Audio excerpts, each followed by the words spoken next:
हमारे चैनल को सब्सक्राइब करें और बेल आइकन दबाएं। केरला के पलक्कड़ इलाके के एक घरेलू मामले ने लिया कातिलाना मोड़ और एक स्कूल कंपाउंड बन गया कब्रिस्तान। देखते हैं इस केस का दूसरा और आखिरी भाग। क्राइम पेट्रोल सतर्क। जयश्री जी, आप ये रोना और ये ड्रामा दोनों बंद कीजिए। ड्रामा? अपनी बेटी को महीनों से नहीं मिली हूं मैं सर। तरस गई हूं उसे मिलने के लिए। आप अपनी बेटी के लिए नहीं, उन पैसों के लिए तरस गई जो आपको मुंह बंद रखने के लिए दिए गए थे।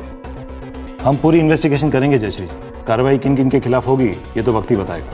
आप जा सकते हैं।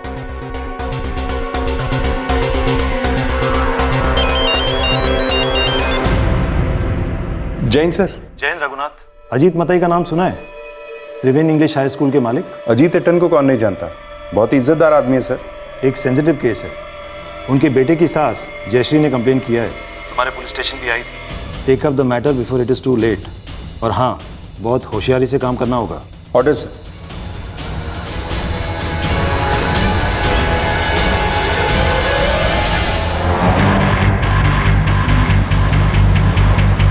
सर, आशा की मां को इतने महीने लगे कंप्लेंट दर्ज करवाने के लिए। एसपी साहब का कहना है कि जयश्री की नीयत में खोट है, पर आशा तो गायब हुई है और फैमिली भी।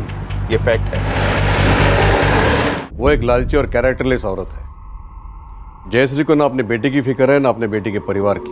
हमारे एसपी साहब को भी ऐसा ही लगा था। फिर हमने सोचा फॉर्मेलिटी के लिए पूछ लेते हैं। तो सर, आपका बेटा और उसकी फैमिली यूएस में है, राइट? देखिए, मैं आपसे कुछ छुपाऊंगा नहीं, लेकिन ये मेरा घरेलू मामला है। Of course sir, of course. मैं हमारे बेटे अमर और आशा की शादी के खिलाफ था पहले से ही।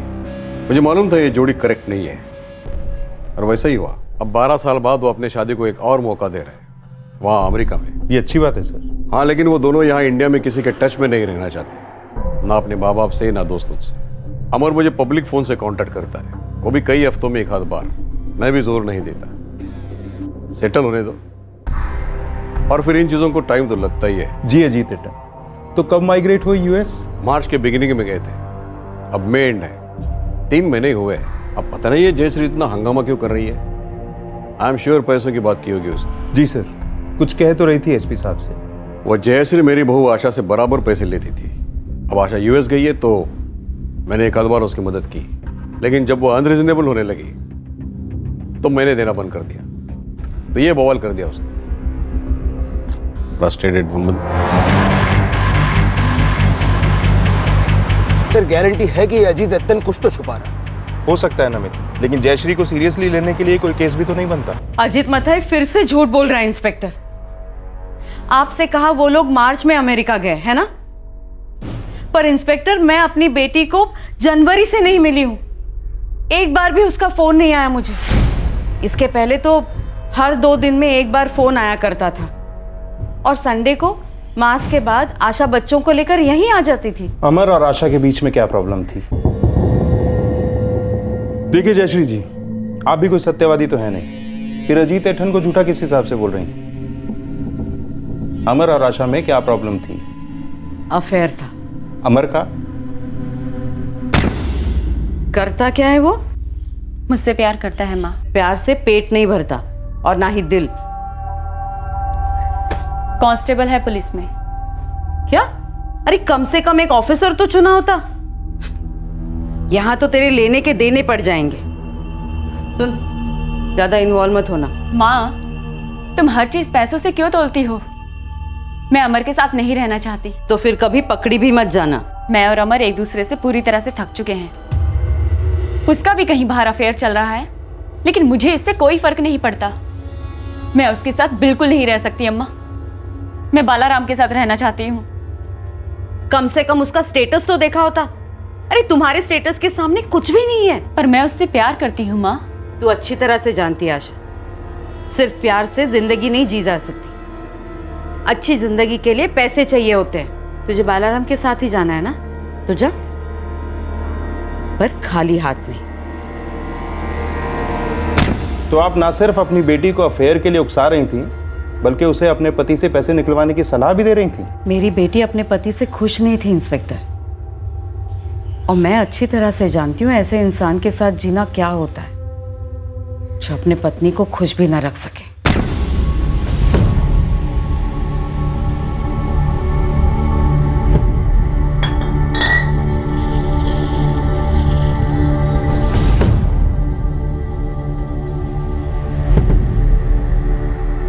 हर औरत को हर सुख पाने का हक है। अगर उसका पति वो देने की कोशिश भी ना करे तो औरत जाए तो जाए कहाँ, क्या करे? ये बालाराम कौन है? क्या आप उससे कभी मिली हैं? जी नहीं। हाँ, अगर कोई हैसियत वाला होता तो शायद मिल भी लेती, पर आशा ने बताया कि वो कोई पुलिस कांस्टेबल है। चांस ही नहीं। मुझे आशा की ये पसंद बिल्कुल नहीं चली।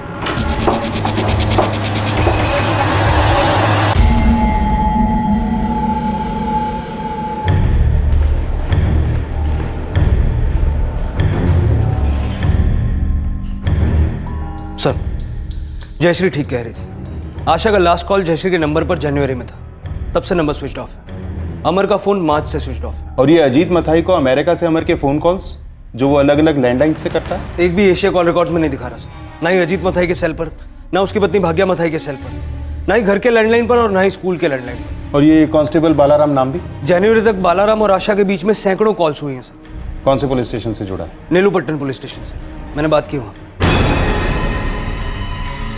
कांस्टेबल बलराम नंबी 16 साल से यही सर्विस में था।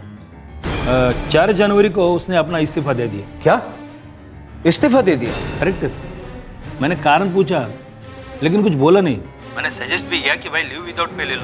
गवर्नमेंट का 16 साल का सर्विस कोई ऐसे ही छोड़ता है बोला, लेकिन नहीं माना। सर एक और खिलाड़ी है, थल्लारी। कौन है थल्लारी? अमर का ड्राइवर, अजीत मथाई का वफादार नौकर। मार्च में अमर के फोन से लास्ट कॉल इस थल्लारी को किया गया।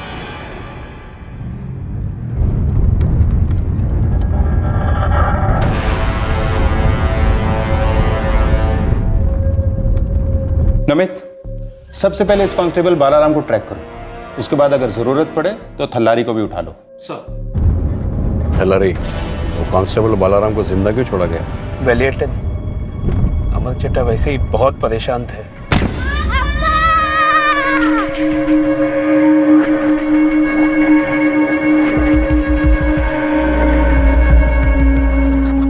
हमारी डील हुई थी माधव जी कि आकृति और अतुल को आप संभालेंगे, बदले में स्कूल आपका। मैं मानता हूँ, लेकिन मैं उन्हें ज़बरदस्ती अपने साथ नहीं रख सकता।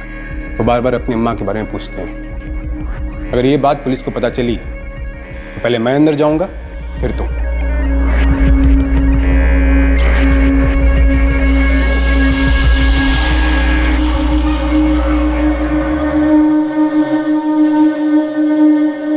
चड्ढा बुलाया आपने? आशा के मर्डर को छुपाते छुपाते थक गया हूँ थल्लारी। एक और पत्थर अपने गले में नहीं बांध सकता। बालाराम की सुपारी कैंसिल कर दो। ये क्या बोल रहे हो चड्ढा? सुपारी ऐसे कैंसिल नहीं होती, वो कभी पैसे नहीं लौटाएंगे। पूरे 5 लाख चड्ढा, और वो नई गाड़ी भी। उनको बोलो पैसे भी रखे, गाड़ी भी रखे, लेकिन बालाराम को नहीं मारे। जाने दो उसे, लाइफ में कभी ना कभी वो भी तड़पेगा। बोल दो दोनों को, प्लान कैंसिल। 12 साल पहले मेरी बात सुनी होती। मैंने कहा था उस लड़के का कैरेक्टर ठीक नहीं है। अमर को ये बात तब समझ में आई जब आशा का उस बालाराम के साथ अफेयर हुआ। बात कहां से कहां तक बढ़ गई।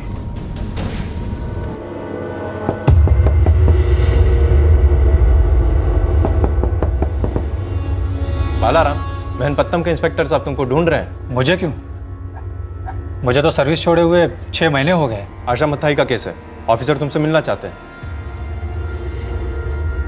इस केस में कई झूठ कई कारणों के लिए बोले जा रहे थे और झूठ के सहारे कई मर्डर्स छुपाए भी जा रहे थे। क्या बालाराम ऐसा कुछ जानता था जो इस केस के सारे गड़े मुर्दे उखाड़ निकालता, या फिर बालाराम कुछ और छुपाने की कोशिश कर रहा था?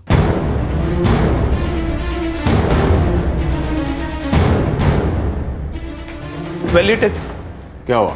उस बालाराम को पुलिस ने उठा लिया। सर, मैं बस इतना जानता हूँ कि मैं उससे प्यार करता हूँ। कब और कैसे मिले? सर, 1 साल पहले उसकी गाड़ी खराब हो गई थी। मैंने उसे घर तक लिफ्ट दी, बातें हुई, दोस्ती हुई, प्यार हो गया। तुम्हारी फैमिली? सर, मेरा तलाक हो चुका है। एक बच्ची है, वो एक्स वाइफ के साथ रह रही है। सर आशा भी अमर के साथ खुश नहीं थी। और जब अमर को तुम दोनों के बारे में पता चला, वो उससे भी ज़्यादा नाराज़ हो। उसे मारा पीटा सर, फिर भी आशा ने पैसों का इंतज़ाम किया। हम लोग भागकर बेंगलोर के आसपास सेटल होने वाले थे, नई जिंदगी शुरू करने वाले थे। पकड़े कैसे गए? थल्लारी, अमर का ड्राइवर, वफादार कुत्ता है बाप बेटे का। आशा कहाँ है बालाराम? सर यही तो मैं आपसे पूछना चाह रहा हूँ कि वो कहाँ है। सर मेरी उससे आखिरी बार बात 27 जनवरी को हुई थी। उसके कुछ दिन पहले अमर का फोन आया था। क्या हुआ अमर जी? तुझे नहीं पता क्या हुआ? चुपचाप मेरे 15 लाख रुपए वापस कर दे, वरना मैं तेरा जीना आराम कर दूंगा। मैंने तुरंत सारे पैसे उसके अकाउंट में डाल दिए और उस दिन आखिरी बार में आशा से मिला। थक गई हूँ मैं, उसका टॉर्चर और नहीं सहा जाता। इस वक्त भी हमें यहाँ पर कोई देख रहा होगा। आज रात भी मेरी पिटाई होगी। बालाराम, हमारा यहाँ से भागना पॉसिबल नहीं लग रहा है। मैंने ड्यूटी से इस्तीफा दे दिया है आशा। मुझे प्रोविडेंट फंड के पैसे मिलेंगे, हम अपनी लाइफ कहीं और बसा लेंगे। यहाँ ना तो अजीत एटन हमें जीने देंगे और ना ही हमें।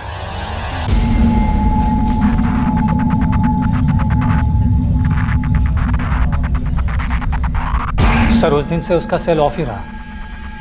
मैंने कई कोशिशें की, मानो जैसे गायब ही हो गई थी। फिर मुझे लगा वो हमारा रिश्ता तोड़ना चाहती है, शायद बच्चों की खातिर।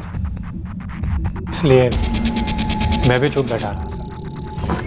सर एक मिनट सर, एक सॉलिड लीड मिली। 30 जनवरी को अमर मथाई ने पूरी स्कूल की प्रॉपर्टी प्रिंसिपल माधव वर्गीस के नाम कर दी। क्या पागल हो गया था क्या? और उसी दिन से अमर के दोनों बच्चे आकृति और अतुल वर्गीस के घर रहने लगे। मेरी एक स्कूल टीचर से बात हुई सर। काफ़ी अजीब लगा जब मैंने वो पेपर्स प्रिंसिपल साहब के टेबल पर देखे। अजीत एटन ने इतनी मेहनत से स्कूल को बनाया और उसके बेटे ने ऐसे ही सब कुछ प्रिंसिपल साहब के नाम कर दिया। ऐसा उसने क्यों किया? वही तो अचरज की बात है। उसने अपने बच्चों को भी प्रिंसिपल साहब के पास रहने के लिए भेज दिया। कोई कह रहा था कि प्रिंसिपल साहब गोद लेने वाले उन बच्चों को। मतलब क्या हो रहा था कुछ समझ में नहीं आ रहा। और वो आशा, वो कहाँ चली गई? उसको तो मानो धरती निकल गई, नामो निशान तक नहीं है उसका। पिछले जनवरी से किसी को दिखी नहीं। कुछ तो अजीब हुआ है ना। मुझे लगता है उस आशा को वाकई में ज़मीन निकल गई। उस प्रिंसिपल को उठवाओ।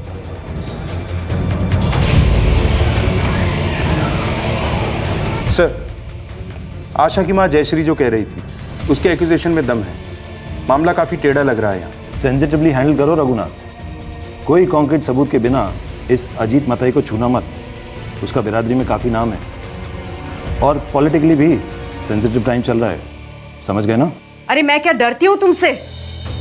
अगर मेरा सर काटोगे ना तब भी पीछे नहीं हटूंगी मैं।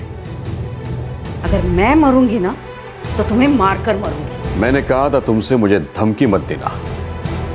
अब ना ही तुम्हें पैसे मिलेंगे, ना तुम मेरा बाल बाका कर सकोगी। अगर उल्टा मैं केस कर दूं तुम पर, घर बार सब बिक जाएगा, जीना मुश्किल हो जाएगा तुम्हारा। इस शहर में मेरा नाम मायने रखता है।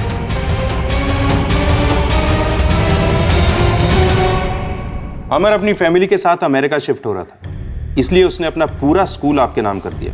श्योर? जी। उसने अपने बच्चों को रहने के लिए आपके पास भेजा। जान सकता हूं क्यों? हस्बैंड वाइफ के बीच में प्रॉब्लम थी, रात में झगड़े होते थे, इसलिए थोड़े दिनों के लिए मेरे पास भेजे थे। उसमें कोई प्रॉब्लम है?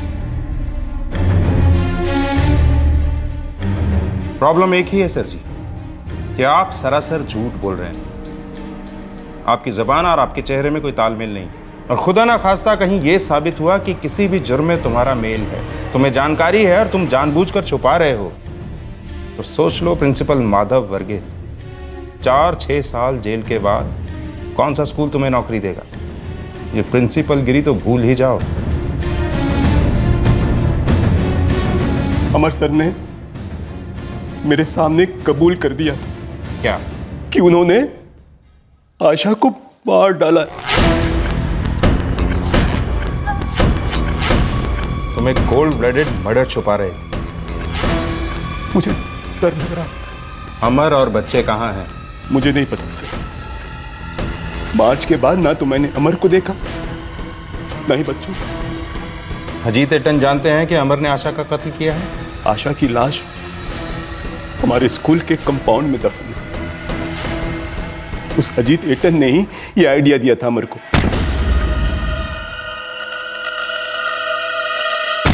लरी को सारी कहानी पता है। वो अजीत एटन के लिए जान दे भी सकता है और ले भी सकता है।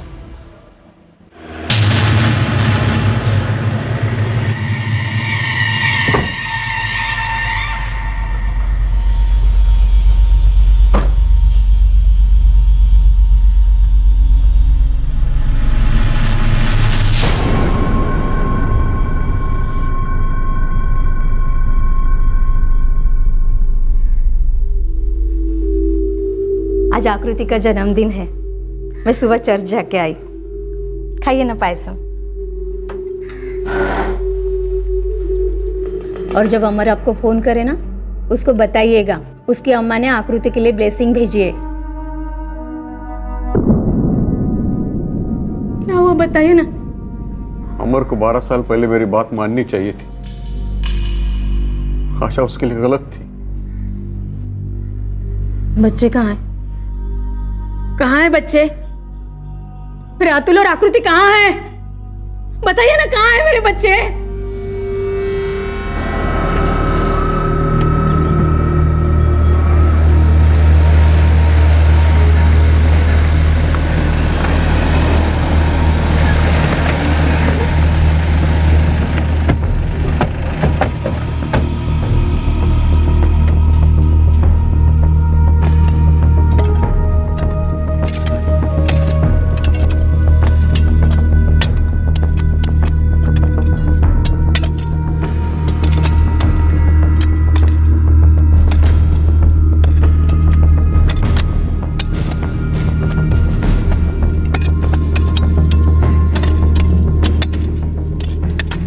हमारे अमर ने आशा को मार डाला भाग्य।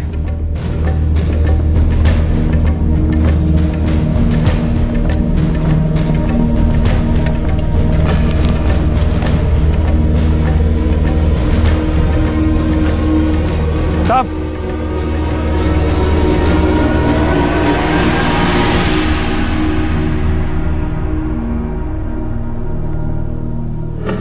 साहब एक और।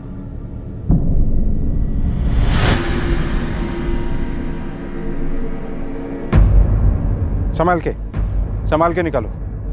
आकृति, अतुल, बच्चे कहाँ हैं? अमर ने उन्हें भी मार डाला।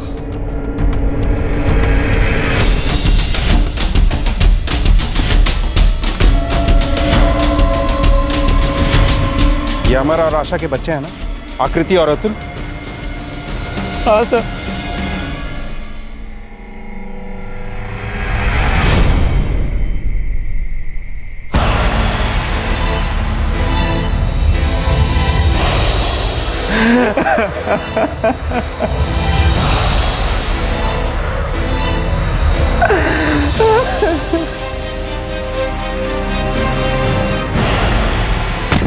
उस रात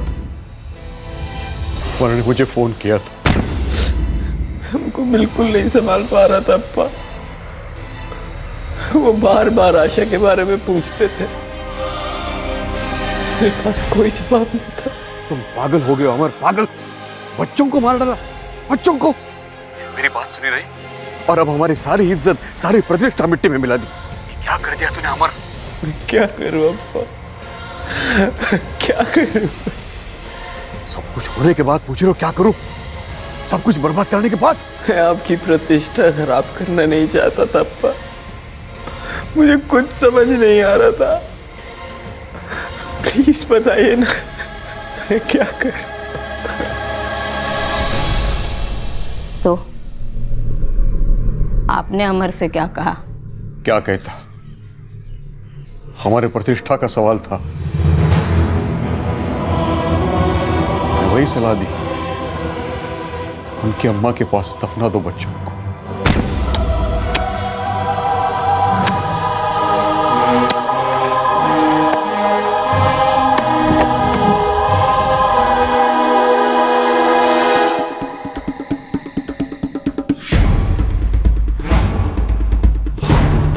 अमर ने अपनी बीवी और दोनों बच्चों को मार डाला और उसका बाप इज्जतदार बड़ा आदमी अजीत मथाई उर्फ अजीत एटन छुपा रहा है उसको। बता कहाँ छुपा है अमर? कहाँ छुपा रखा है तेरे मालिक ने उस सर फिरे अमर को? साहब एक और। आशा और उसके दोनों बच्चों आकृति और अतुल के कंकाल पुलिस ने खोद निकाले थे। उनके कत्ल की कहानी काफी स्पष्ट रूप से सामने आई थी, पर यह चौथा कंकाल किसका था? अमर का। लेकिन अगर अमर ने आशा और दोनों बच्चों को मार डाला था तो अमर का कत्ल किसने किया था? कहाँ छुप कर बैठा है वो हैवान? अमर जैसा बच्चा पैदा ही क्यों हुआ मेरी कोख से? मर क्यों नहीं गया तभी के तभी? मैं खुद उसे पुलिस के पास ले जाऊंगी, सजाए मौत मांगूंगी उसके लिए। बताइए कहाँ है? कहाँ है? बताइए मुझे कहाँ है? अमर को सजाए मौत मिल चुकी है।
बेटा आपने सुबह से कुछ नहीं खाया, मैं कुछ खाने के लिए लेकर आता हूं। बैठिए बेटा।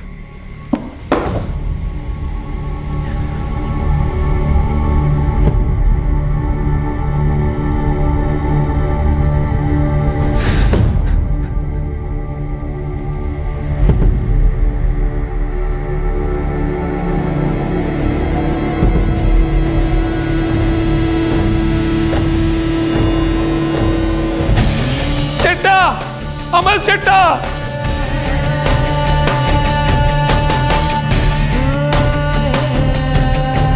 अरे सांस देख, सांस देख। नहीं वैली अटल, सब खत्म हो गया। जो जहर बच्चों को दिया था अमर चट्टा वही पी गए। अब मैं क्या करूं वैली अटल? मैंने थलारी से कहा अमर को भी वही दफना दो जहां उसका परिवार दफन है।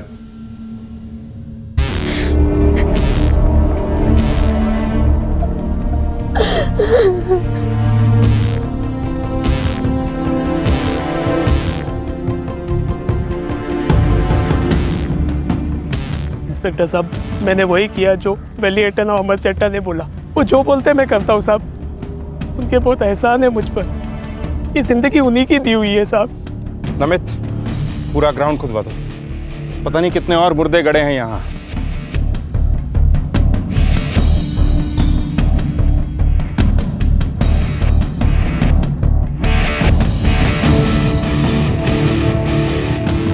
मुझे लगा था कि मेरे बेटे के पाप कभी पकड़े नहीं जाएंगे। पाप का हिसाब तो ऊपर वाला करता है, हम तो बस जुर्मों का बही खाता संभालते हैं। और तुम्हारे खाते में जुर्म को छुपाने का जुर्म दर्ज है। मैंने सिर्फ अपने परिवार और स्कूल की प्रतिष्ठा को बरकरार रखना चाहा। झूठी प्रतिष्ठा और अहंकार दरअसल निशानियां हैं बेवकूफ़ी की अटन। और एक बेवकूफ़ी सोच सकता है कि छुपाने से गड़े मुर्दे बाहर नहीं आते।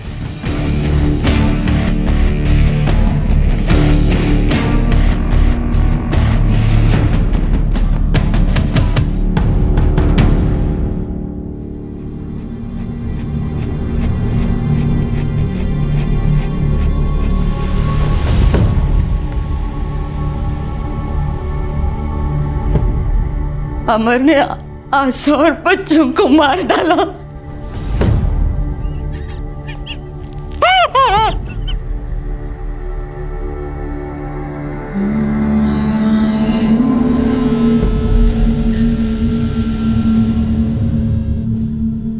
पुलिस ने अजीत और थल्लारी को आईपीसी की धारा 302 के तहत हत्या के लिए, धारा 120 बी के तहत षड्यंत्र रचने के लिए और धारा 201 के तहत सबूत मिटाने के लिए बुक किया है। प्रिंसिपल माधव वर्गीस को आईपीसी की धारा 202 के तहत पुलिस को आरोपी के बारे में खबर ना देने के लिए बुक किया गया है। कांस्टेबल बालाराम नाम्बी की सुपारी उठाने वाले दोनों सुपारी किलर्स को भी पकड़ लिया गया है। आज का यह केस बेवफाई और झूठी प्रतिष्ठा का एक खतरनाक मिश्रण था। अमर और आशा का रिश्ता वक्त का इम्तिहान पास नहीं कर पाया।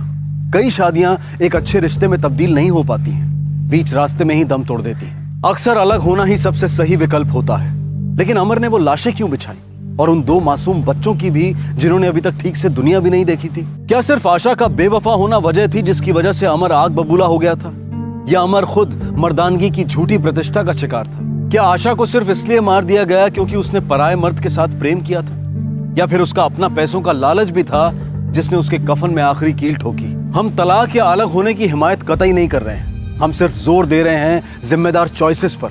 ऐसी चॉइसेस जो अपनी जिंदगी को बेहतर बनाने की फिराक में दूसरे की जिंदगी बर्बाद नहीं करती। और जहां तक अजीत मथाई का सवाल है, उनकी सारी समाज सेवा, उनके द्वारा की गई लोगों की मदद, इस सब के बावजूद उन्होंने एक मूलभूत सच्चाई को नजरअंदाज किया कि जुर्म कभी छुपाया नहीं जा सकता। हमने किया हो या हमें उसके होने की जानकारी हो, जुर्म और हम हमेशा पकड़े जाएंगे, हमेशा। हमारे आज के एपिसोड का दूसरा केस ऐसा है जहां सीने में सुलग रही अपमान की आग में एक जिंदगी झुलस गई। एक ऐसा रहस्यमय केस जिसे सॉल्व होने में पूरे 2 साल लग गए।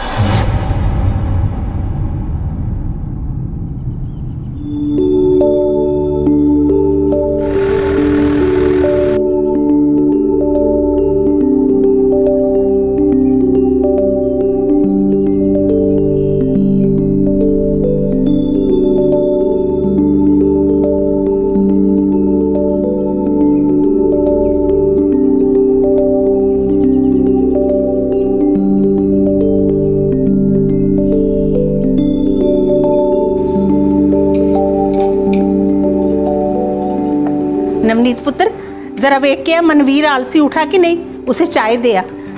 उन्हें देख के आई हैं, सो रहे हैं देवर जी।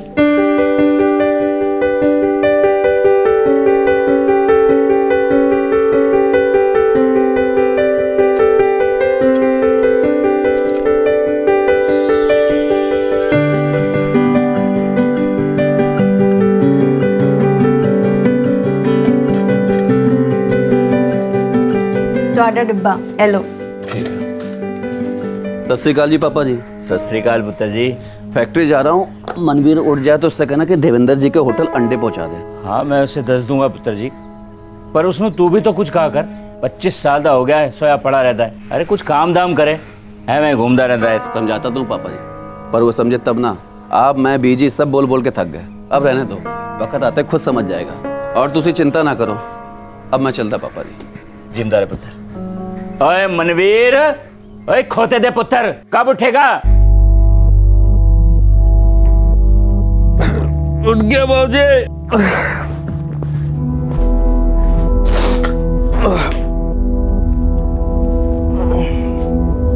भाभी चाय देना। जी अभी लाई।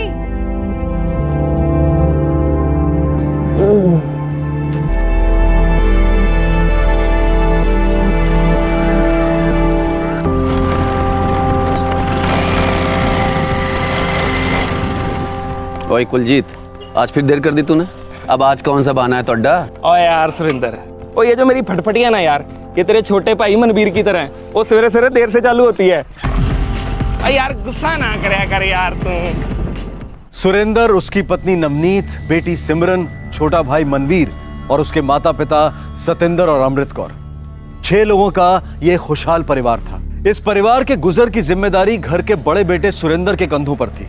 वो अपने पिता के छोटे से खेत और पोल्ट्री फार्म को भी देखता था और साथ ही एक बॉटलिंग फैक्ट्री में भी काम करता था।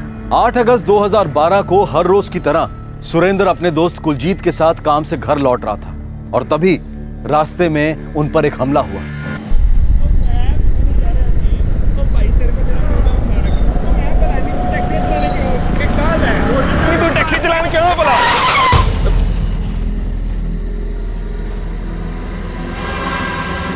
कौन हो भाई तुसी? की हो गए भाई?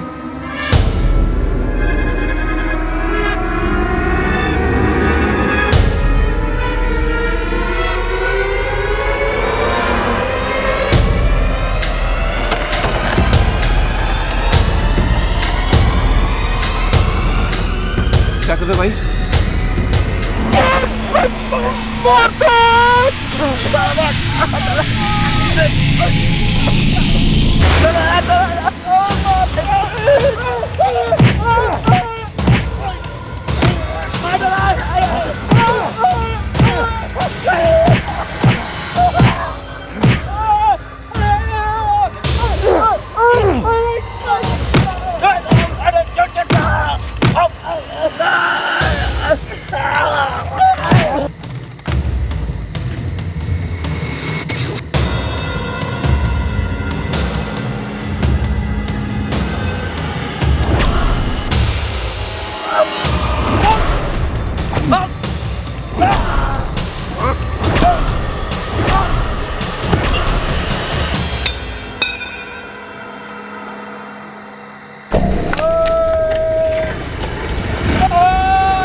सुरिंदर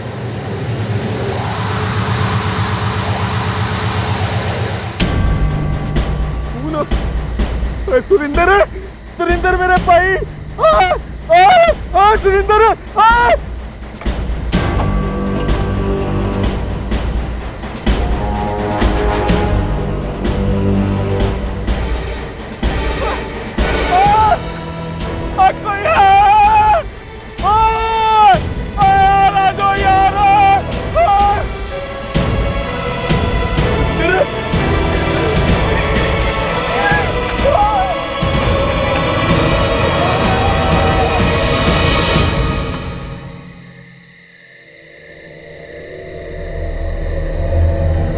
कुलजीत को भी कुछ चोटें आई थी, लेकिन फिर भी वो पास के गांव से मदद लाने में सफल रहा। कुलजीत ने तुरंत सुरेंद्र के घर वालों को इस बात की खबर दी और गांव वालों ने फौरन सुरेंद्र को एम्बुलेंस में अस्पताल पहुंचाया।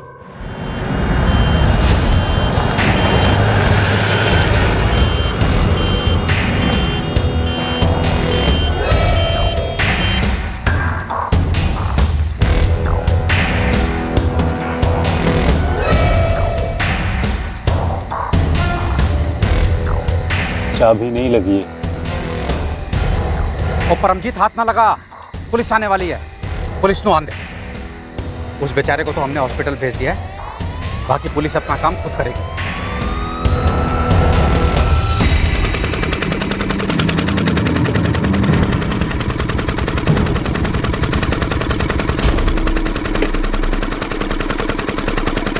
मनवीर बाजी, मनवीर बाजी, क्या है? गला क्यों फाड़ रहा है? मनवीर पाजी और सुरेंद्र पाजी जख्मी हो गए ने और उन्हें अस्पताल लेके गए ने। बड़े बाबूजी ने भेजिया मैनू। तेरा अस्पताल? सड़की पर अस्पताल। तू छेती चलो मेरे नाल।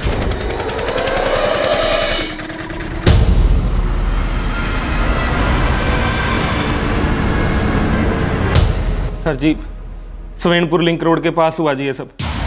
4 लोग थे जी, वो बहुत मार पिटाई की जी हमारे साथ। सुरेंद्र तो वहीं पे बेहोश हो गया जी और जी मैं जैसे तैसे करके इन जनाब तक पहुंचा जी। जी जनाब, हमने फौरन उस बंदे को एम्बुलेंस में अस्पताल पहुंचाया जी। कौन थे ये लोग? पता ही नहीं जनाब कौन थे जी। अचानक से सामने आ गए जी। मुंह पे कपड़ा बंधा हुआ था जी उनके। एक ने हमारे मुंह पे लाल मिर्ची फेंकी जी और बाकी ने मार कुटाई करनी शुरू कर दी जी। जनाब जाते जाते मेरा मोबाइल और बटुआ भी ले गए जी। तुम क्राइम स्पॉट पे जाओ, मैं हॉस्पिटल जाता हूँ। सर।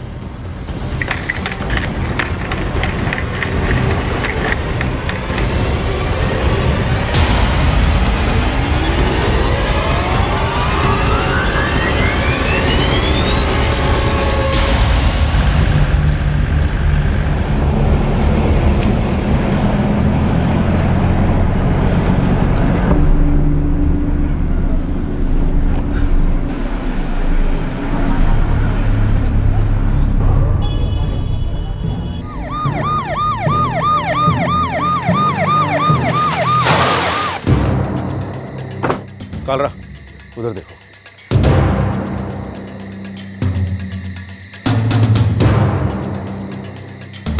साहब हम जब इत्थे आए बंदा इत्थे बेहोश पड़ा था।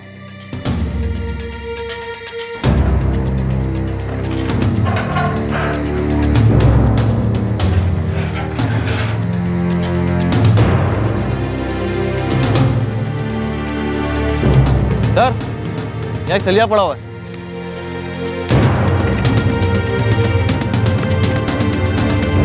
कालरा जी सर, ये बाइक वाले लूटेरों के बारे में सभी पेट्रोलिंग टीम्स को अलर्ट कर दो। आसपास के सारे इलाके में नाकाबंदी करवा दो। सर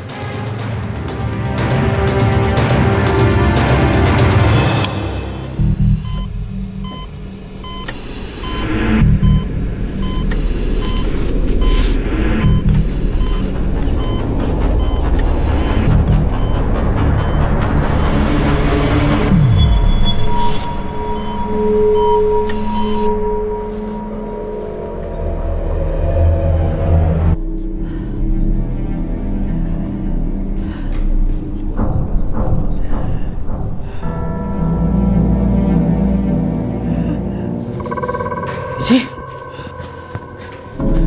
क्या हुआ सुरेंद्र पाजी को? उन्हें ऑपरेशन वास्ते अंदर लेके गए। लेकिन हुआ क्या उन्हें? उन्हें लोग हाँ लेके आए थे। सुरेंद्र के सर पे किसी ने सरिया से मारा है, बहुत खून बह रहा था। प्राजी के साथ कुलजीत भी तो था, वो कितने? पुत्र वो पुलिस ने नाल। कुलजीत ये सब कैसे हो गया? तो यार वो सब मैं बताता हूँ, तू पहले ये बता सुरेंद्र कैसा है? ऑपरेशन चल रहा है सर जी, डॉक्टर कह रहे थे कि खून बहुत बह चुका है। हाय रब्बा।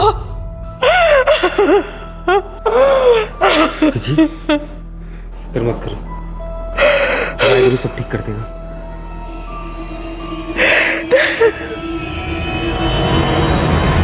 सर यहाँ कुलजीत की बाइक और खून से सना हुआ एक सरिया मिला है। सुरेंद्र को इसी से पीटा गया होगा। और सर सुरेंद्र और कुलजीत के मोबाइल और पर्स दोनों नहीं मिले। हमलावरों ने लूट लिया होगा। गांव वालों में से किसी को कुछ पता है? नहीं सर, किसी ने भी हमलावरों को या फिर हमला होते हुए नहीं देखा। वैसे मैंने पेट्रोलिंग टीम को अलर्ट कर दिया। गुड। इसका मतलब किसी ने हमलावरों को नहीं देखा सिवाय कुलजीत के। सर जी सुरेंद्र और मैं एक बोतल फैक्ट्री में काम करते हैं जी। कहाँ? यहीं सवेणपुर लिंक रोड के पास। हम दोनों मेरी बाइक पर रोजाना उसी रास्ते से आते जाते हैं जी। उन लोगों ने तुम्हें रोका कैसे? पता नहीं जनाब, अचानक से सामने आ गए जी। सीधी लाइन क्यों बोला? एक ने हमारी आंखों में लाल मिर्ची फेंकी और सारे ने मिलके हमें मारना शुरू कर दिया जी। मेरा बटुआ और मोबाइल भी छीन लिया, शायद सुरेंद्र से भी छीन लिया होगा। सुरेंद्र उन लोगों के साथ हाथापाई कर रहा था जो उसको इतना मारा? पता नहीं सर जी, मेरी तो आंखें बहुत ज़्यादा जल रही थी जी, दिखाई कुछ नहीं दे रहा था जी। हाँ बाकी मैंने सुरेंद्र के चीखने चिल्लाने की आवाज़ें जरूर सुनी जी, पर किसी को सुरेंद्र को मारते पीटते नहीं देखा जी।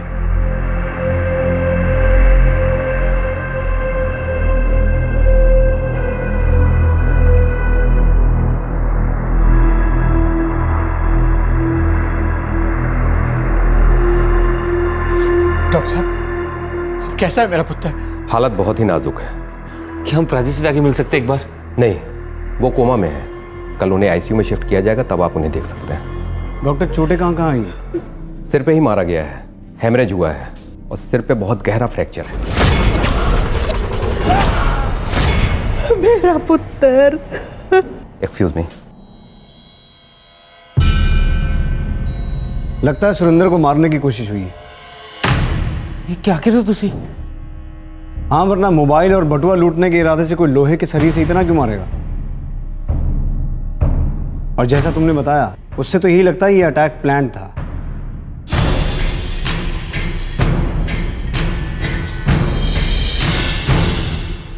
क्या यह एक प्लान्ड अटैक था जिसे लूट की शक्ल देने की कोशिश की गई थी? पुलिस जहां एक तरफ इस हमले की असली वजह तलाश रही थी, वहीं दूसरी तरफ डॉक्टर्स की लाख कोशिशों के बावजूद भी सुरेंद्र अभी तक होश में नहीं आया था।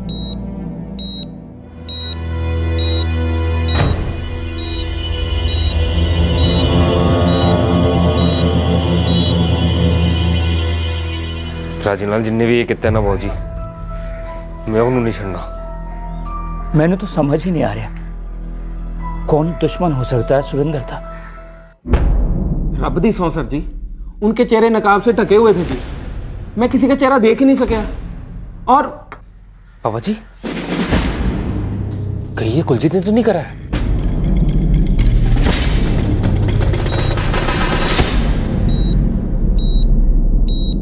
सर जी, मुझे तो पता भी नहीं था कि उन्होंने सुरेंद्र को इतनी बुरी तरह मारा है जी। सिर्फ लूटने का इरादा होता तो धमकाते और पैसे लूट लेते, पर ऐसा हुआ नहीं। पहले लाल मिर्च पाउडर फेंका, फिर सरिये से सिर्फ सुरेंद्र को मारा। तेरे ऊपर इतना प्यार क्यों आया उन्हें? यार दोस्त थे तेरे। और क्या कह रहे हो आप सर जी? सुरेंद्र लंगोटिया जी मेरा, बचपन से साथ खेले हैं जी हम। ये जो सुवेनपुर वाली फैक्ट्री है, वहां पे भी हमने काम करना एक साथ शुरू किया था जी। सुरेंद्र भाई है जी मेरा, और आप मेरे पे इल्जाम लगा रहे हो जी। शक कर रहे हो जनाब आप मेरे पे? शक नहीं, मुझे पक्का यकीन है कि कुलजीत ने प्राची को पिटवाया। प्राची को इतना मारा, इतना खून बहा कि प्राची बेहोश हो गई, और कुलजीत को कुछ नहीं हुआ। कैसे? छोड़ूंगा नहीं कुलजीत को। ठंड रख पुत्र, किसने की कितना है वो तो पुलिस पता लगा लेगी। इस समय में तू गुस्सा ना कर। हम सब प्रार्थना करेंगे कि हमारा सुरेंद्र जल्दी से जल्दी चंगा हो जाए। ठंड रख पुत्र।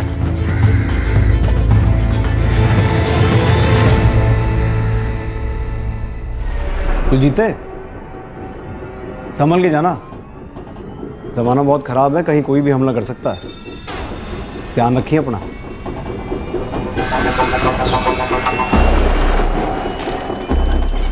सर, सभी पेट्रोलिंग टीम से बात करी, पर उन चारों हमलावरों को कोई क्लू नहीं मिला। जहां हमला हुआ था उसके आसपास के सभी इलाकों में नाकाबंदी करी, लेकिन कोई रिजल्ट नहीं मिला। कैसे मिलेगा बस्सी? ना बाइक का नंबर है, ना किसी सस्पेक्ट का हुलिया, और एक ही बंदे ने सब देखा है। और देखा भी कहाँ, उसकी आंखों में तो मिर्ची लगी थी। सर, मुझे लगता है कुलजीत हमारी आंखों में धूल झोंक रहा है। वैसे भी इसकी स्टोरी हजम नहीं हो रही, कहीं कुछ तो गड़बड़ है। अब ये तो सुरेंद्र ही बताएगा कि कुलजीत सच बोल रहा है या झूठ।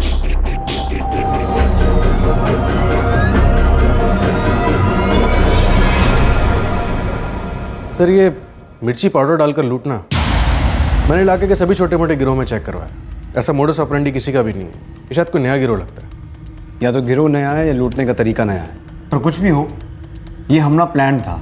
इसका मतलब प्लानिंग हुई है, बातें हुई होंगी, डिस्कशन हुआ होगा। Right sir. मैं कुलजीत और सुरेंद्र के फ़ोन रिकॉर्ड्स मंगवाता हूँ। और हॉस्पिटल फ़ोन करके पूछो सुरेंद्र कोमा से बाहर आया है नहीं। सर।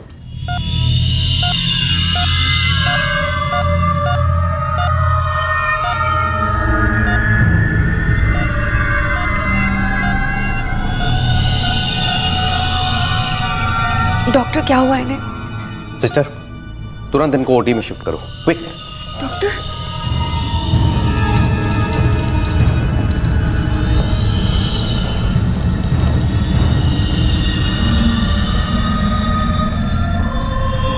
हेलो बीजी। बीजी, उसकी हालत और भी खराब हो जा रही है। हाय रब्बा, ਅਸੀਂ ਹੁਣੇ ਹਸਪਤਾਲ ਆ ਰਹੇ ਹਾਂ। ਹਾਂ, ਫਿਕਰ ਨਾ ਕਰ। ਮਨਵੀਰ ਕੀ ਹੋਇਆ ਬੀਜੀ? ਸਾਨੂੰ ਹੁਣੇ ਹਸਪਤਾਲ ਜਾਣਾ ਪਏਗਾ। ਕੀ ਹੋਇਆ ਅਮਰਿਤ? ਨਵਨੀਤ ਦਾ ਫੋਨ ਸੀ, ਸੁਰਿੰਦਰ ਦੀ ਹਾਲਤ ਵਿਗੜ ਰਹੀ ਹੈ, ਸਾਨੂੰ ਹੁਣੇ ਜਾਣਾ ਪਏਗਾ। ਚਲੋ ਹਸਪਤਾਲ ਚਲੋ चलो।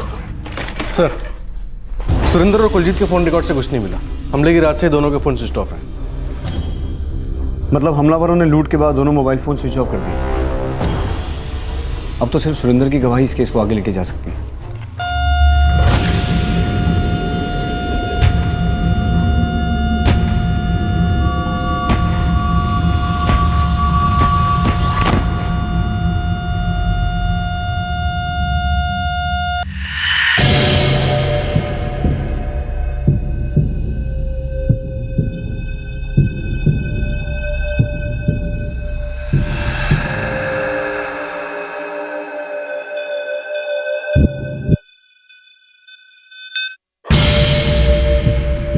डॉक्टर साहब, राजी ठीक है ना? सॉरी, हम उन्हें बचा नहीं सके।